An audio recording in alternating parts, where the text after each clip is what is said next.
मुल्क के अंदर सवाल ये जन्म ले रहा है कि 90 दिन में इलेक्शन कैसे होंगे। फुल कोर्ट बनेगा या 9 रुकनी बेंच ही समाअत करेगा। 9 रुकनी बेंच समाअत करेगा तो उसमें से क्या 2 जजेस अलहदा हो जाएंगे। अभी यही बाज़गश जारी थी कि इसी दौरान एक नई दरखास्त के ऊपर 3 रुकनी बेंच तश्कील पाया जा चुका है जो इलेक्ट्रॉनिक वोटिंग मशीन और ओवरसीज पाकिस्तानियों को वोट का हक देने के हवाले से समाअत करेगा। तो इस ज़मन के अंदर पाकिस्तान में पॉलिटिकल टर्मॉइल और केओस में मजीद कमी वाक़ होगी या इजाफा होता दिखाई दे रहा है। मुआशी बहरान जिस हद तक जन्म ले चुका है, आए रोज़ हमें मुआशी बम गिरते हुए दिखाई देते हैं। आम आवाम की जिंदगी अजीरन हो चुकी है। पाकिस्तान तहरीके इंसाफ जो अवाम के हुकूक के लिए निकली और उनका यह कहना था कि अवाम के ऊपर महंगाई का अजाब मुसल्लत कर दिया गया है और हम 90 दिनों में इलेक्शन के लिए अवाम से ये महंगाई का अजाब टालने के लिए हम जेल भरो तहरीक का आगाज कर रहे हैं। तो आज चेयरमैन पीटीआई ने एक प्रेस कॉन्फ्रेंस की है और उसमें यह कहा जा रहा है कि पीटीआई को ब्लैकमेल करने की कोशिश की जा रही है और पीटीआई को दबाव में लाने की कोशिश की जा रही है। आने वाले दिनों में हालात किस तरफ को जाएंगे, पीटीआई की मनसूबाबंदी क्या है, वफाक मनसूबाबंदी क्या है, इस पे मुफस्सल बातचीत की जाती है। राना साहब की तरफ बढ़ते हैं। राना साहब, तहरीके इंसाफ के खिलाफ क्या कोई ग्रैंड ऑपरेशन शुरू हो रहा है? बिस्मिल्लाहिर्रहमानिर्रहीम, अस्सलातु वस्सलामु अलैका या सय्यदी या रसूलल्लाह, अस्सलातु वस्सलामु अलैका या सय्यदी या हबीबल्लाह। ऑपरेशन शुरू क्या हो रहा है? ऑपरेशन शुरू हो चुका है यासर। तहरीके इंसाफ के कई MPA, MNAs, मिनिस्टर्स, मेरे पास वो लिस्ट मौजूद है, मेरे पास उन गवाहों के नाम मौजूद हैं जिनको ज़बरदस्ती बुलाकर उनके बयान रिकॉर्ड किए गए, जिनको ज़बरदस्ती बयान बुलाकर उनकी वीडियो बनाई गई, उनसे रिकॉर्ड मंगवाया गया, उनसे कहा गया कि आप कहें कि फ़लाँ शख्स ने हमसे इतनी इतनी रिश्वत ली है। अब मज़े वाली बात है कि तमाम के तमाम गवाहों को कहा गया कि आपने ये कहना कि नकद पैसे दिए हमने।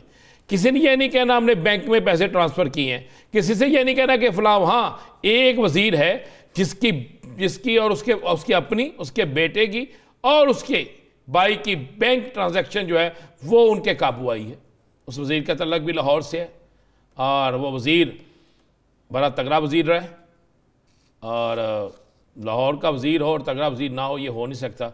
उसके मतलब कहा जा रहा है कि शायद उसके कुछ सबूत किसी हद तक शायद जायनुन हो, लेकिन बाकी तो तमाम के तमाम वज़रा के ख़िलाफ़, सूबाइयों वफाकियों, उनके ख़िलाफ़ एक मुबैना जो है बयान रिकॉर्ड किए जा रहे हैं। सारा कुछ है जिसमें स्पीकर सूबाई असम्बली से लेकर साबिक़ वज़ीर आला परवेज़ इलाही से लेकर मियाँ असलम इकबाल, अफजल साई से लेकर आप सब्तैन खान, किसी को भी ले लें, ये सब के ख़िलाफ़ किया जा रहा है। इसके लिए नैब होगा, FIA होगा, एंटी करप्शन होगा, इन अदारों को इस्तेमाल किया जाएगा।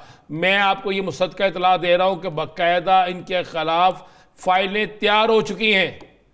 अब वो फाइलें कितनी सच्ची हैं कितनी झूठी हैं ये तो आने वाला वक्त बताएगा, लेकिन ये बात मैं आपको तस्दीक शुदा कह रहा हूँ कि मुझे खुद कुछ लोग मिले और उन्होंने मुझे कहा कि भाई जी हमसे ज़बरदस्ती बयान दिलाए गए हैं और हम तो किसी वक्त में आके कह देंगे कि ये बयान हमसे ज़बरदस्ती दिलाए गए हैं, अगर हम ये बयान ना देते तो हमारे साथ फ़लाँ करना था।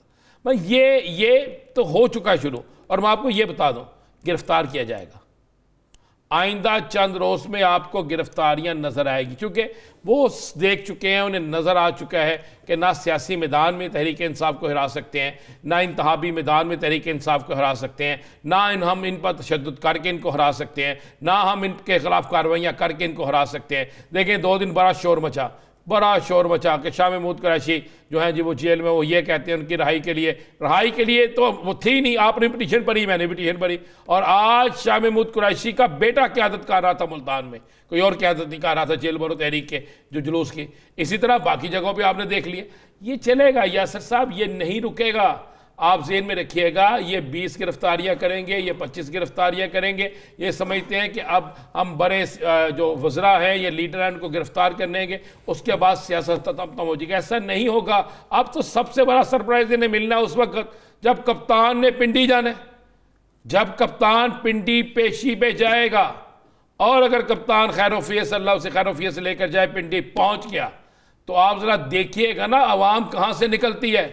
इनको लग पता जाएगा कि किस भाव बिकती है। ये एक छोड़कर 101 केस बना लें, ये एक छोड़कर 101 पेशियां बना ले, ये सारा कुछ चलेगा। अगर आप ये कहेंगे कि जनाब ये पेशी पे इनके साथ कारकुन क्यों आते हैं, तो क्या मरियम साहिबा के साथ जो कारकुन नैब के दफ्तर गए थे वो खुद बहुत गए थे? वो तो जाती उमरा से एक जुलूस की शक्ल में गए थे। वो तो वहां पर एक दिन पहले बैनर तक लगे थे। नहीं था कैसा होता था? क्या शहबाज शरीफ की, हमजा शहबाज की तारीख पेशी पर कंटेनर नहीं लगते थे कि कारकुन आ रहे हैं? कारकुन नहीं पहुंचते थे? ये कारकुनों को कॉल नहीं देते थे? क्या इनके व्हाट्सएप ग्रुपों में ये नहीं चलता था? क्या इनकी तंजीमें नहीं कहती थी? ये तो होता था। तो ये कोई भी सियासी जमात हो वो ये करती है। लेकिन अब सूरत हाल बिल्कुल, पहले ये कहते थे कि कप्तान घर से नहीं निकलेगा, जाली प्लस्तर करा रखा है, जाली, अब वो निकलने लगा है। तो अब पता है आपको यह सर, अब इनकी चीखें निकली हुई हैं, कप्तान को रोको, कप्तान आ गया तो ले दे जाएगा। चले अब यही बता दें कि पीडीएम की तरफ से शर्त कोई रखी गई इंतखाबात के बाद? देखिए जी, पीडीएम ने कहा है, मैं आपको बड़ा क्लियर और साफ कहूँ, मेरी इतला ये है कि एक मीटिंग हुई है इस्लामाबाद में, बड़ी हैवी मीटिंग हुई। सही। उस मीटिंग में बहुत सी शख्सियात थी। कहा गया कि जनाब 2-3 चीज़ें करें। एक तो कोई ऐसा ड्रामा होगा कि अचानक से अगर अदालत आलिया का ये फैसला आ जाता है कि इलेक्शन फौरी कराओ, तो आपके एक तगड़े वज़ीर ख़जाना अचानक रिज़ाइन भी दे सकते हैं कि मैं इन हालात में पैसे नहीं दे सकता, बजट ही नहीं है। हो सकता है इलेक्शन कमीशन में से कोई इस्तीफ़ा दे दे कि जनाब नहीं, हम इस तरह करा ही नहीं सकते। ऐसे ड्रामे शुरू होंगे, आप परेशान हो जाएंगे। पीडीएम ने कहा है कि हम उसी सूरत में इलेक्शन में जाएंगे, इनके लोगों को गिरफ्तार करो, इनके लोगों को अंदर करो और हमें यकीन दहानी कराओ कि हम हारते हुए भी इलेक्शन जीतेंगे।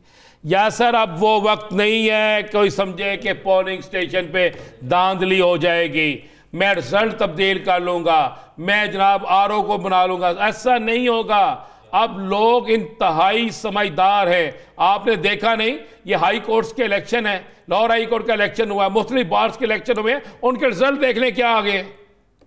उनके रिजल्ट एंटी गवर्नमेंट आए हैं। और या मैं आपको बता दूं, ये पीडीएम शीडीएम जितना मर्जी शोर मचा ले, जितना मर्जी ये अदलिया के मोअज़्ज़ज़ तरीन जजिस के खिलाफ जबान इस्तेमाल कर लें, लेकिन बहुत जल्द आपको मैं खबर दूं तो बड़ी तहरीक चलने वाली है। ऐसी तहरीक चलने वाली है जिसको कोई रोक नहीं सकेगा। साहब वो तो चलेगी, लेकिन ये हुकूमत का बताएं। जिस तरह आज कामरान मुर्तज़ा साहब ये बात कर गए हैं कि उन्हें नहीं कहना चाहिए था मरीम नवाज साहिबा को, गैर मुनासिब बात की। लतीफ़ खोसा साहब ने, पाकिस्तान पीपल्स पार्टी के सीनियर रहनुमा है, वो भी माहिर कानून है, उनका भी ये कहना था कि बड़े संगीन इल्ज़ामात लगाए हैं तो कंटेम्प्ट ऑफ कोर्ट तो बनती है, लेकिन अदालतों को अभी इसमें नहीं पड़ना चाहिए। ये क्या देख रहे हैं? तमाम जमातें महंगाई का मलबा कंधों पे उठा रही हैं या रिफ्ट पैदा हो रही है? लिफ्ट पैदा हो चुकी है, हो नहीं रही, लिफ्ट पैदा हो चुकी है।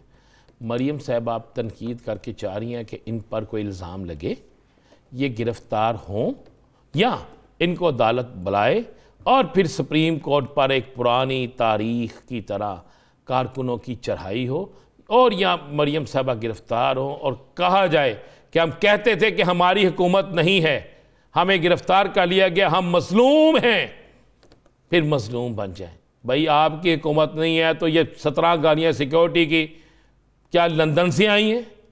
आपकी हुकूमत नहीं है तो ये पीटीवी की टीम जो है ये किसी और मुल्क से आई है? आपकी हुकूमत नहीं है तो जनाब पीआईडी की टीम किसी और मुल्क से आई है? आपकी हुकूमत नहीं है तो डीजीपीआर की टीम किसी और मुल्क से आई है? आपकी हुकूमत नहीं है तो ये जिमहाना क्लब के सारे कमरे किसके लिए बुक होते हैं? आपकी हुकूमत नहीं है तो सरकारी शान शौकत से आप किस तरह चलती हैं? आपकी हुकूमत नहीं है तो सारे फैसले आप किस तरह करती हैं? आपके सोशल मीडिया की तनहाएं कहां से आती हैं? आपके सोशल मीडिया के कौन कौन से लोग कौन कौन सी सरकारी पोस्ट पे बैठे हैं? अगर आपकी हुकूमत नहीं है